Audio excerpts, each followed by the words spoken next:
In today's video, I'm going to show you how to sort your files here in Google Sheets. So when you open Google Sheets, you will see your recent spreadsheets right here.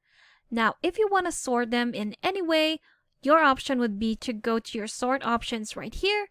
And if you click on it, there you have it. You have 4 options to choose from. The first one would be last opened by me.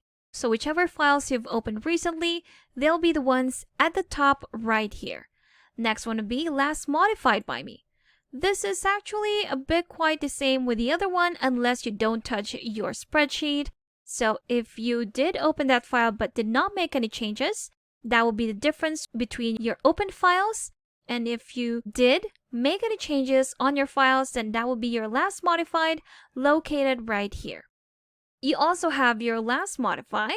Now, this doesn't particularly mean that you were the one who made the modifications on the spreadsheets, especially when you're working or collaborating with somebody else on that specific spreadsheet.